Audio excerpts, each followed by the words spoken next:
Hi, everyone, and welcome. Something just fell off my bed. Welcome to my podcast. I'm your host, Alexandria. My friends call me Andy, and that's what you are. If you're listening to this, you're my friend, and I'm very grateful for you. Thank you. Before we even get into this episode, I actually just want to tell you that you should subscribe.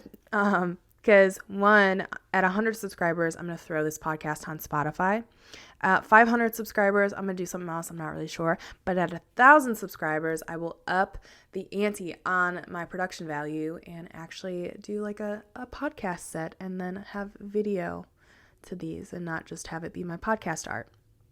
So subscribe, please. But yeah, this is the first episode, and I want to explain the name of the podcast, its purpose, and share some of the best lessons I have learned over the last couple years to hopefully inspire a better 2022 for you. I want to be clear about the purpose of this podcast and how I hope it'll fit into your life. And in order to do so, I will be sharing my life and the many experiences that I have. This is a place to be open and vulnerable, to face our fears head on and become better people. So if this is, something you want to do, you'll want to stick around and join me on this adventure. We are going to dive deep into the depths of our souls and do that without apology. And we're going to nurture our gifts so that they can bring light to darkness. But with that being said, I want you to know that we don't take everything seriously. Like, life is not all heavy, it's not all deep. I really love the light airiness that we all get to experience sometimes. And for me, humor is a great way to do that. And I want to incorporate humor into this podcast as well, which leads me to the name of the podcast, Big Heart, Big Booty. I mean, that's me in a nutshell. I have a big heart with a lot of love to give, and I got a big old booty. For real, she big. But full disclosure, the creative process is really frustrating. I find my mind kind of swirls with a lot of ideas on a regular basis, and it's hard to choose and stick with one because they all feel like little babies to me. My ideas feel like my children, and to let one go just doesn't feel right. But one, obviously, they're not children, and two, they can't all have my attention at the same time. The process of coming up with this podcast name felt like pulling teeth and trying to pick a favorite child. Out of frustration, I texted my friend and said, I'm just over it. And at this point, I'm just willing to call my podcast Big Heart, Big Booty. Totally as a joke. But she called me laughing. And honestly, after talking about it, we realized it captured the essence of not only me, but this podcast in a humorous way. So, in the spirit of not taking life too seriously, this is the Big Heart, Big Booty podcast.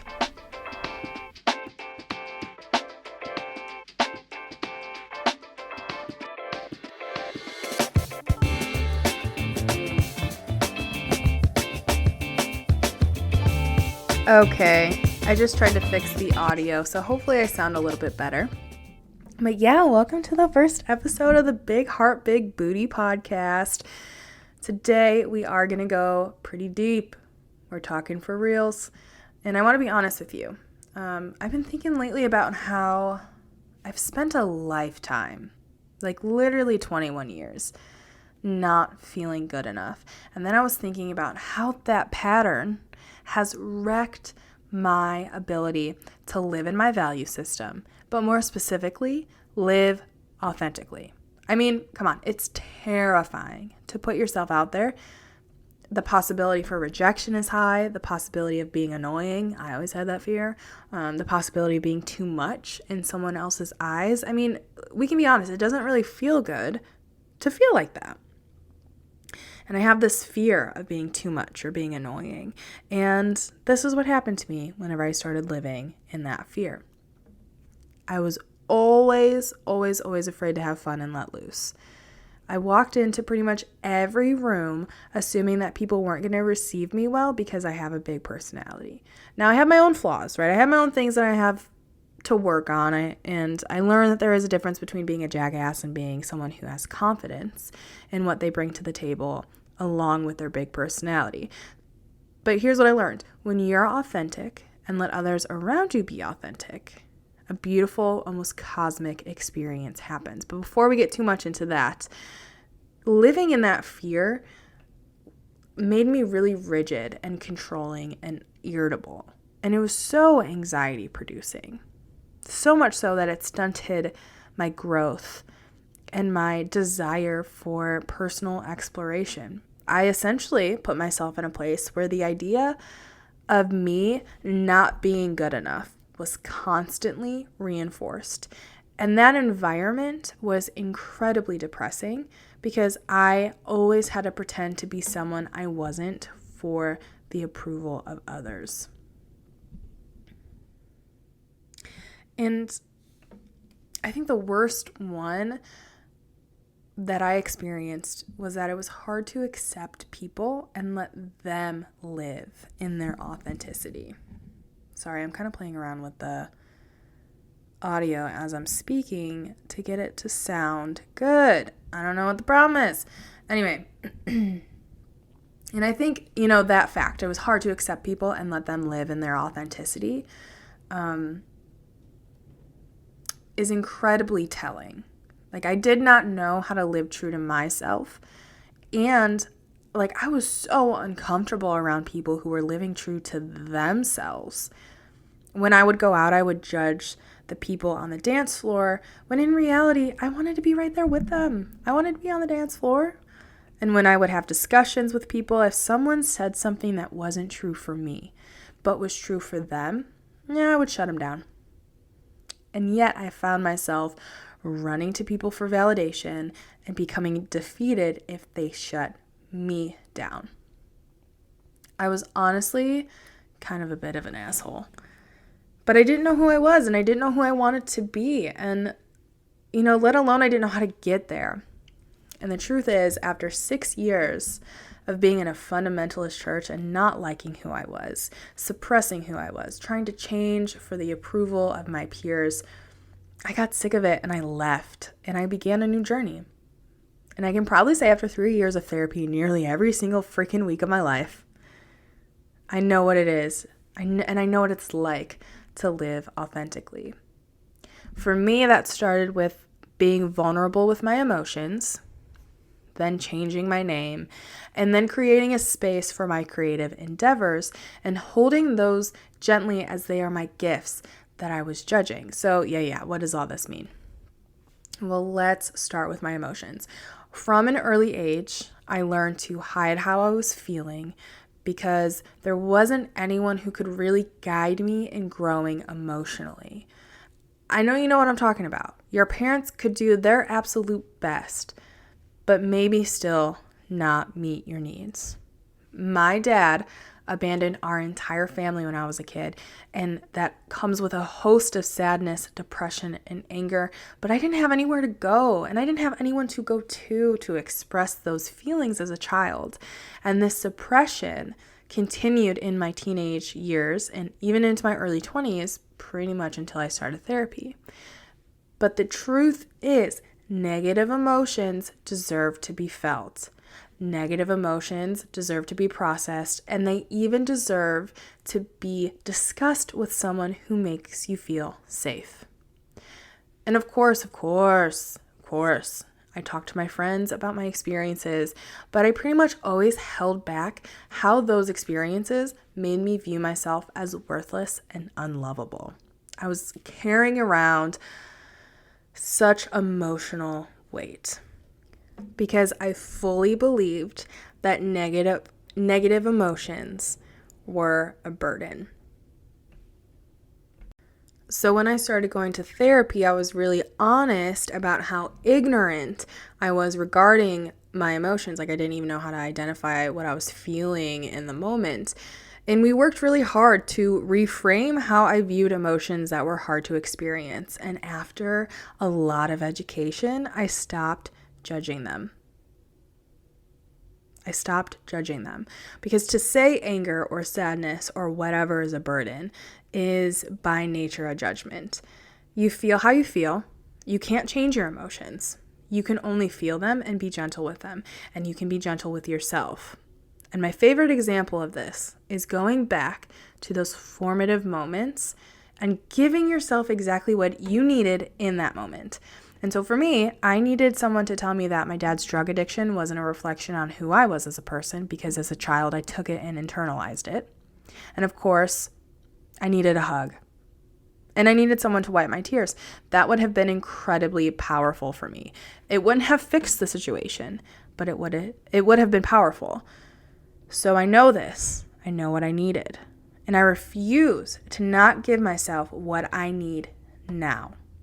Anytime strong emotions surrounding my dad come up, I sit with them, I feel them, I let them take their course, and when they're coming to an end, I give myself a hug, and I gently wipe my tears and wash my face.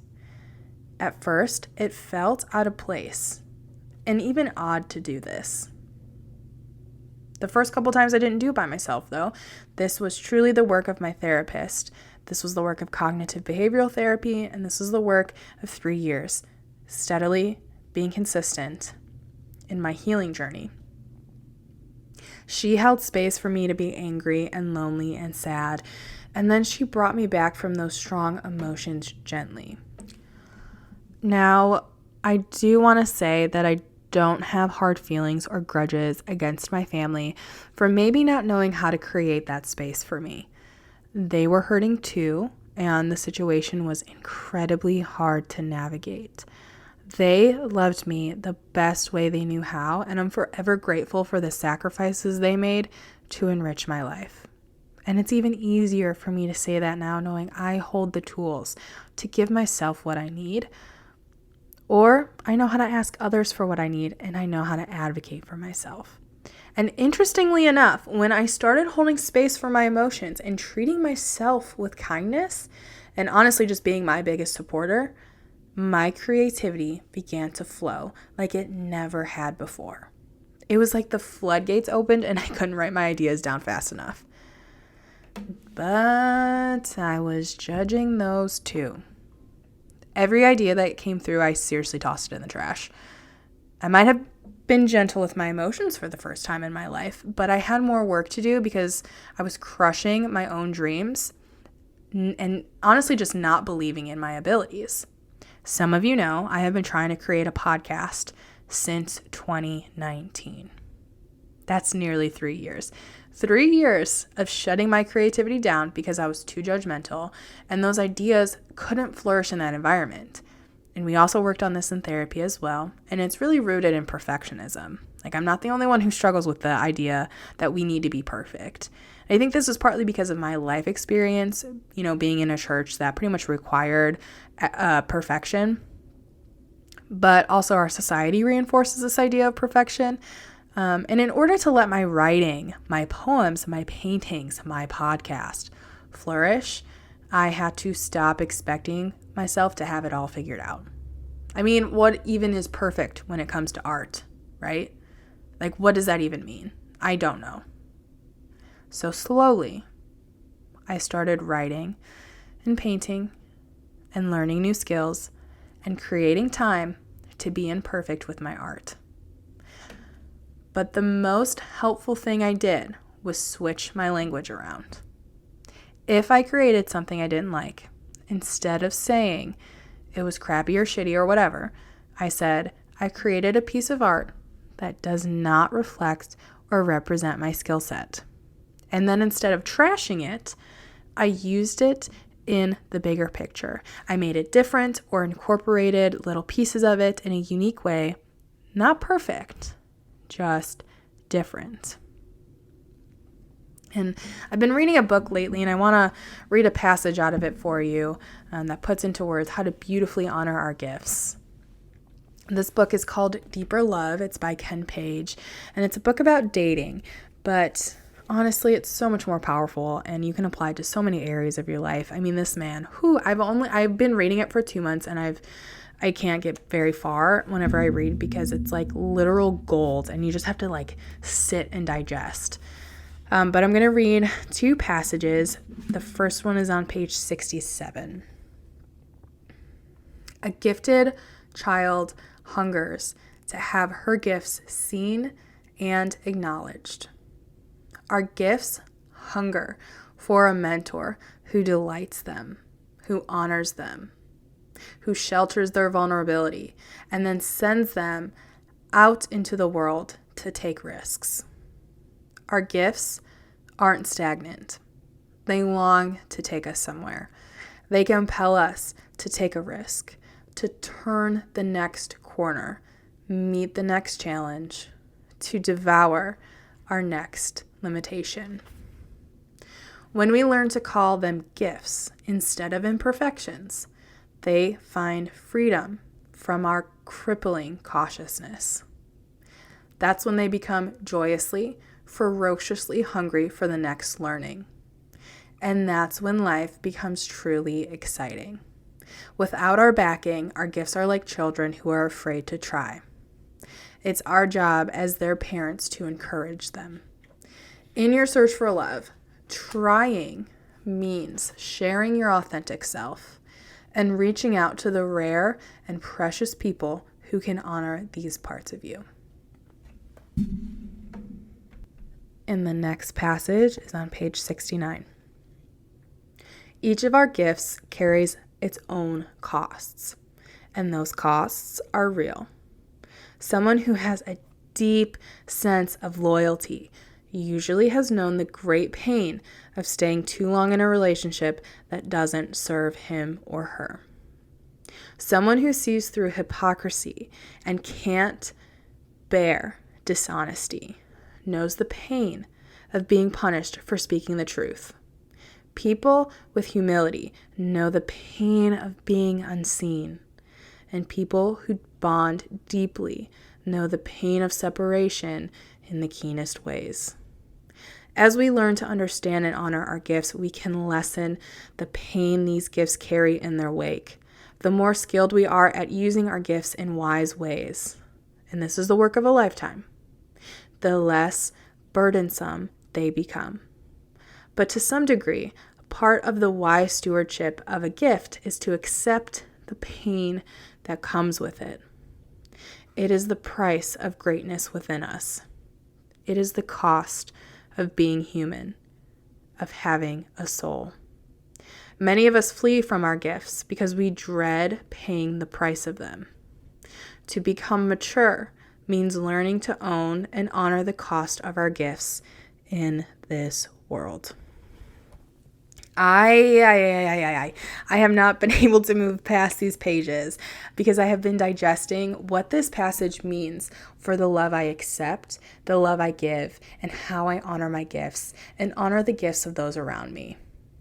I realized one of my gifts is vulnerability. It's why it hurts so much having my feelings rejected as a child. It's why it has taken a lot of parenting of that gift to feel safe enough to allow it to emerge from its hiding place. This podcast is an active journey in honoring my vulnerability. I was not ready to share my soul with you before, but now I am. And I'm ready now because I see the importance of living out your gifts, your truth, and your authenticity. There are so many beautiful people living unapologetically that inspired this journey for me. My hope is to help you along in yours. My hope is to inspire you. My hope is to give you permission to laugh at yourself, to be a big kid, and to love with every fiber of your being, because I'm convinced that's all we have. And in my opinion, to live an authentic life is to live a worthwhile one. Thank you for sticking with me on this first episode. There is definitely a lot of love and a lot of laughter to come, and I'm very much so looking forward to posting every Friday in the future and having guests that want to share their love and their laughter as well. All right, so for next week, if you want, you don't have to, but if you want, I think I'm going to talk about dating. At some point, we're for sure going to be talking about dating, but I'm pretty sure I want to do it next week. And I would love to hear your wildest dating stories. I would love if you sent me an email with some of the craziest dates you've ever been on. My email is bigheartbigbootypod, P-O-D, at gmail.com. That's bigheartbigbootypod at gmail.com. You can also find it on my Instagram. Links in my bio if you want to send me an email. Please send me some juicy stories. I'm so excited to hear them. But until then, have a great week or a great weekend, and I will catch you next time.